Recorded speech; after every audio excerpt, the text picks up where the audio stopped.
जब एक student 9वीं class से 10वीं क्लास में जाता है और मैथ में पहले ही चैप्टर में जब उसे इस सवाल से सामना होता है कि सिद्ध करें √2 एक अपरिमेय संख्या है, तो उसका हालत खराब हो जाता है। बहुत कम ही ऐसे स्टूडेंट हैं जो कि इस सवाल को समझ पाते हैं, नहीं तो अधिकतर स्टूडेंट क्या करते हैं, इस सवाल का जो सॉल्यूशन है उसको रट लेता है टू द पॉइंट।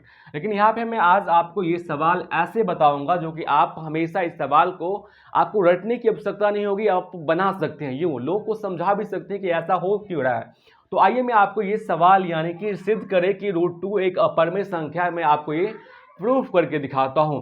सबसे पहले इस सवाल को बताने से पहले मैं आपको एक बात बता दूं कि इस सवाल में क्या करना होता है कि √2 एक अपरिमेय संख्या है, तो इसके जस्ट अपोजिट मान लेना होता है कि जैसे ये अपरिमेय है तो मान लेंगे कि √2 एक क्या है, परिमेय संख्या। ठीक उसी प्रकार हम सब 10 लोग कहीं पे इकट्ठा है, हम देख रहे हैं कोई चोर जो है किसी दुकान में चोरी करके भाग रहे हैं, हम 10 लोग ने उसे घेर लिया, लेकिन चोर अब वहां कह रहा है भाई मैं चोर नहीं हूं, कोई और चोर है, अगर मैं चोर हूं तो तुम मुझे प्रूफ करके दिखाओ कि मैं चोर हूं।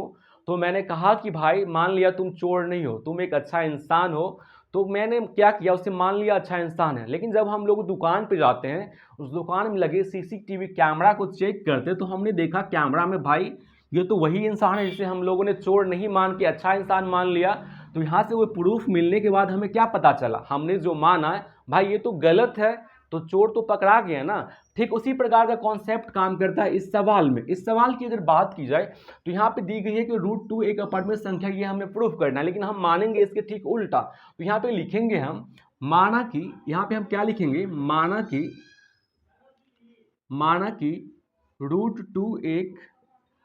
√2 एक क्या है, परिमेय संख्या है। क्या लिखेंगे, √2 एक परिमेय संख्या है। यहाँ पे हम लिख लेंगे माना कि √2 एक परिमेय संख्या है। परिमेय संख्या के बारे में आप सभी को पता होगा, वैसी संख्या जिसे हम बट्टा में यानी कि p/q के रूप में लिख सकते हैं, जहाँ पे q बराबर 0 होता है, 0 नहीं होता है। तो यहाँ पे हम माना कि √2 एक परिमेय संख्या है, तो √2 बराबर हम क्या लिख सकते हैं, अतः √2 बराबर हम क्या लिख सकते हैं, √2 बराबर हम क्या p/q लिख सकते हैं। यहाँ पे √2 बराबर p/q लिख सकते हैं, जहां पर p और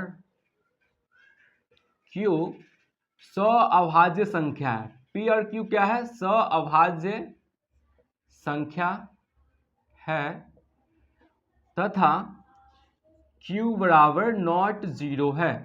यहाँ पे हमने लिखा माना कि √2 एक परिमेय संख्या है, अगर परिमेय संख्या है तो इसे हम बट्टा में लिख सकते हैं यानी कि p/q के रूप में लिख सकते हैं, जहां पर p और q एक सहअभाज्य संख्या होगा, q बराबर नॉट 0। सबसे पहले मैंने जो ब्रैकेट में ये लिखा p और q एक सहअभाज्य संख्या होगा, इस बात को समझते हैं, मेन कॉन्सेप्ट यहीं से शुरू होता है।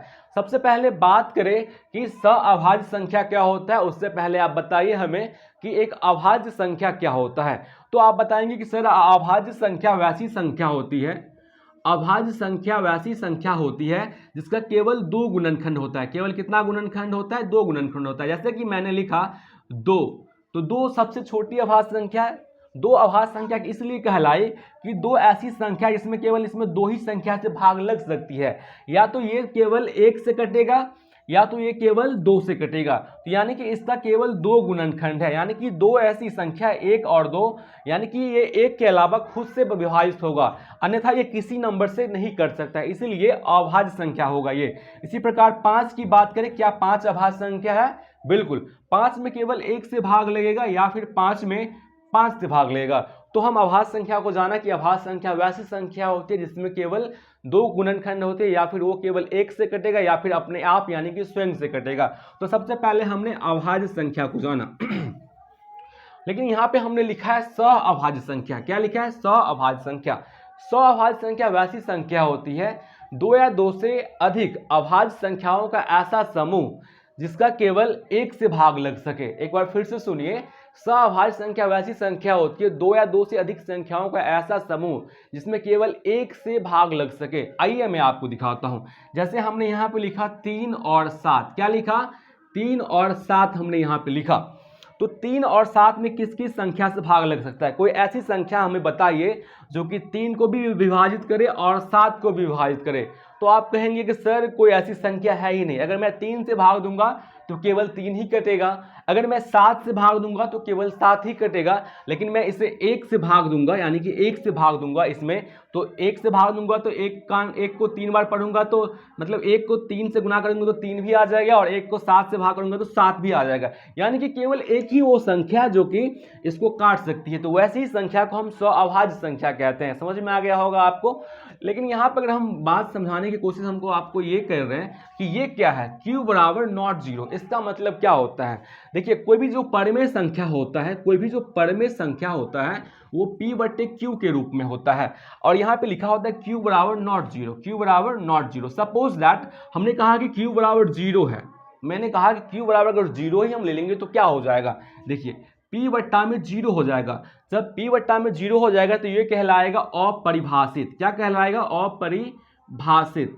इसका मतलब ये अपरिभाषित है, इसका कोई अर्थ नहीं है। इसीलिए कहा जाता है जो भी संख्या होगी वो अगर परिमेय है तो वहां पे q बराबर जीरो नहीं होगा, अर्थात जो नीचे में हर वाला पद है वो जीरो नहीं हो सकता है, इसीलिए लिखा जाता है q बराबर नॉट जीरो। आई होप ये चीजें आप समझ में आया होगा कि q बराबर जीरो q बराबर नॉट जीरो क्यों लिखा जाता है। एक बार फिर से मैं आपको थोड़ा एक चीज और समझाने की कोशिश कर रहा हूं। अगर मैंने यहाँ पे लिखा 21 बट्टे में 9, 21 बट्टे में 9 हमने यहाँ पे लिखा, अगर मैं आपसे पूछूं क्या यह एक परिमेय संख्या है, तो आपका जवाब होगा हाँ सर ये तो दिख रहा है, ये तो p/q के रूप में 21 बट्टा 9 यह एक परिमेय संख्या है।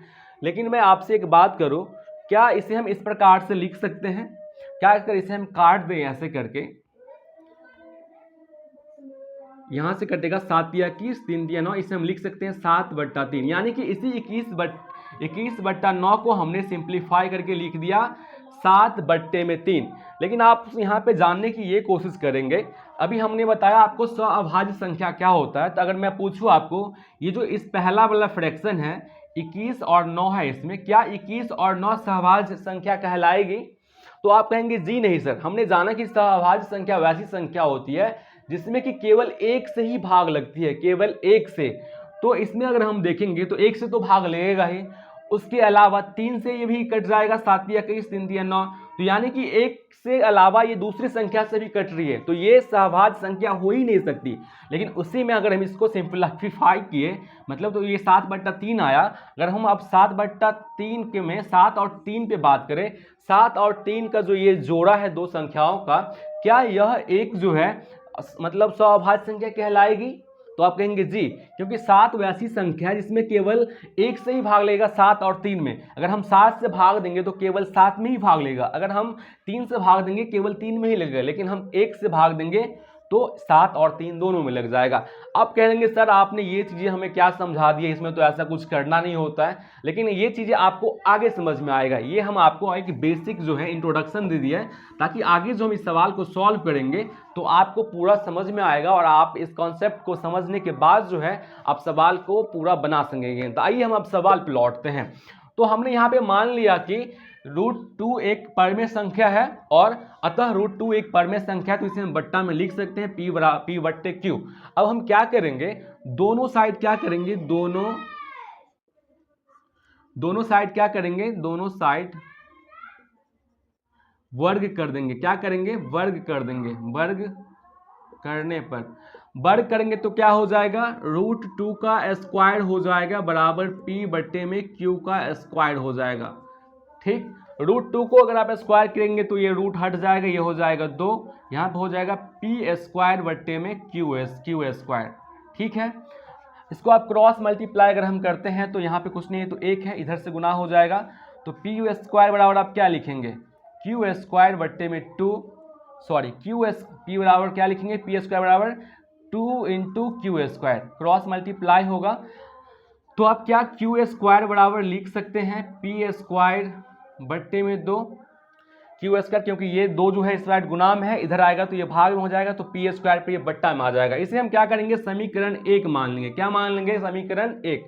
अब यहाँ पे एक बात आपको याद रखनी है, आपका ही किताब में इस चैप्टर में जो 1 पॉइंट चैप्टर है पहला, इसमें एक परिमेय दिया गया है 1.3। वो परिमेय ये कहता है, परिमेय है 1.3। आपके इस बुक में 10वीं कक्षा के बुक में एक परिमेय दिया गया है, परिमेय 1.3। ये परिमेय 1.3 ये कहता है, अगर कोई संख्या मान लीजिए, कोई संख्या a है, कोई संख्या क्या है, a है, अगर वो संख्या अगर वो संख्या किसी दूसरी संख्या बी स्क्वायर को विभाजित करती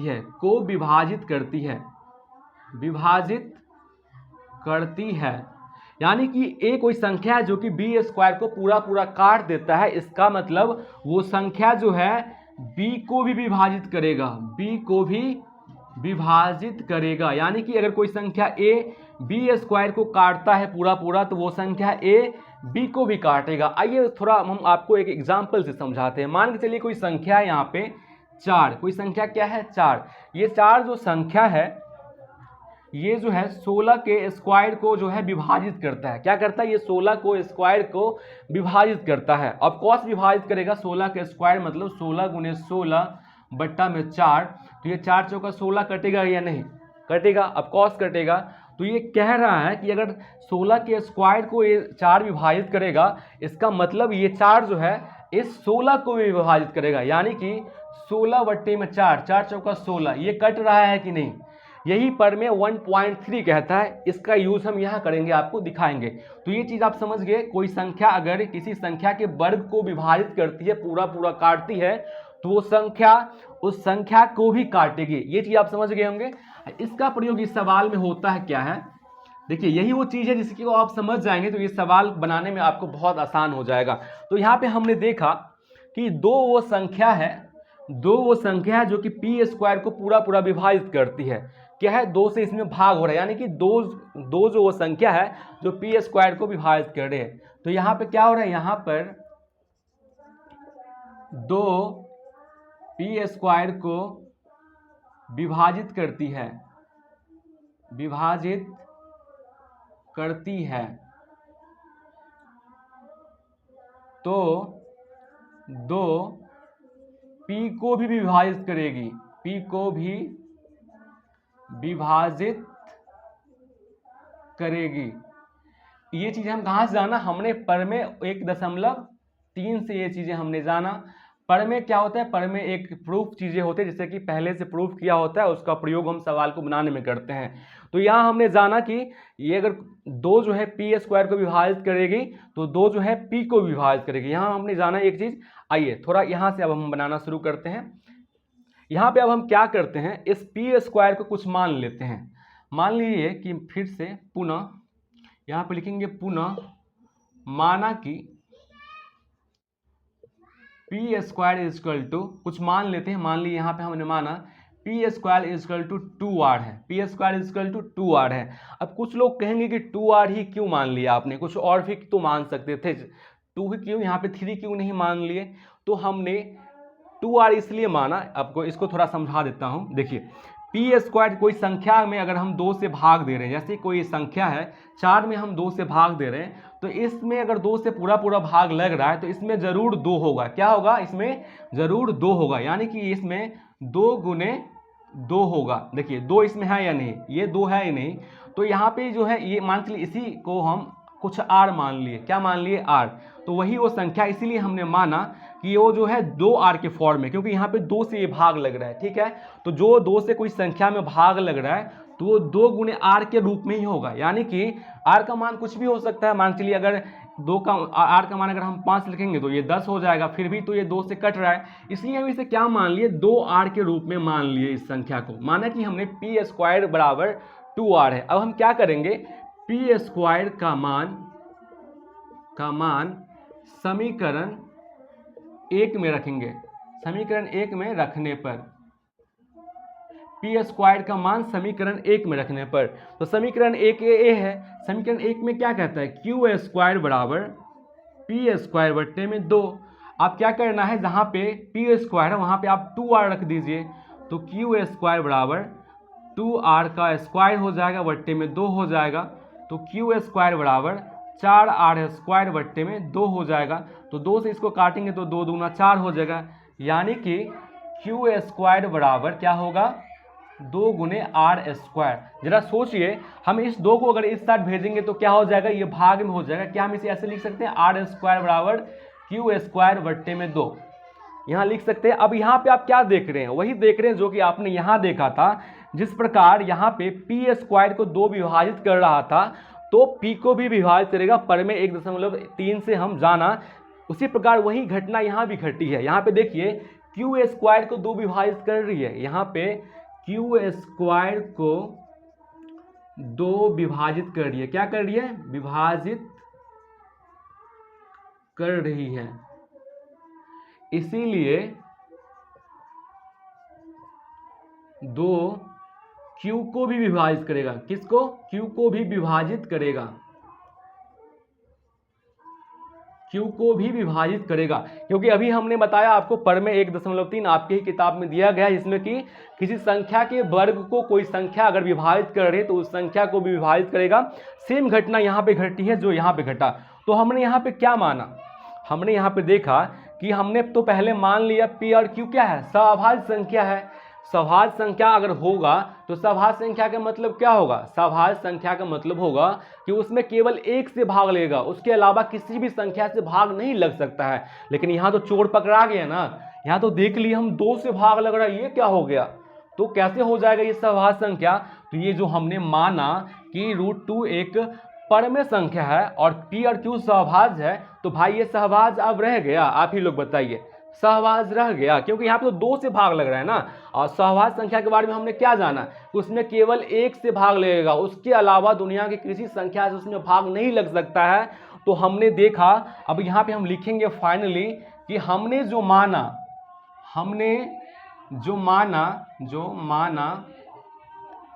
P/Q, हमने जो माना √2 एक परमेय संख्या है। क्या है? परमेय संख्या है, जहां P/Q के रूप में लिख सकते हैं। क्या कर सकते हैं? Q के रूप में लिख सकते हैं। P और Q क्या है? सहअभाज्य है, सहअभाज्य है। इसमें क्या होता है? विरोधाभास उत्पन्न हो रहा है। क्या हो रहा है इसमें? विरोधाभास उत्पन्न हो रहा है, विरोधाभास उत्पन्न हो रहा है, विरोधाभास उत्पन्न हो रहा है। यानी कि हमने जो माना उसका यहाँ पे अपोजिट हो रहा है, इसको जो है अपोजिट हो रहा है। इसीलिए क्या होगा? इसीलिए हमारा मानना गलत होगा। क्या होगा? गलत होगा। और √2 एक परमेय संख्या होगा। क्या होगा? √2 एक परमेय संख्या, इसीलिए √2 एक परमेय संख्या, इसीलिए √2 एक क्या होगा? अपरमेय संख्या होगा। √2 क्या होगा? एक अपरमेय संख्या होगा। क्योंकि हमने जो माना यहाँ पर कि √2 एक परमेय संख्या, जिसे हम P/Q के रूप में लिख सकते हैं, और P और Q एक सहभाज्य संख्या है, यहाँ पर इसका विरोधाभास उत्पन्न होता है। इसीलिए क्या होगा? हमारा मानना गलत होगा। और इसीलिए यहाँ पे प्रूफ होता है। क्या होता है? यहाँ पे प्रूफ होता है कि √2 एक सही में अपरमेय संख्या है, यानी कि √2 एक परमेय संख्या नहीं हो सकता है। तो आई होप मैंने जो आपको चीज़ें बताई, अगर इस चीज़ को आप बारीकी से समझे होंगे, अगर वीडियो को ठीक से देखे होंगे, तो आपको ये सवाल बनाने में आइंदा कभी गलती हो ही नहीं सकती है।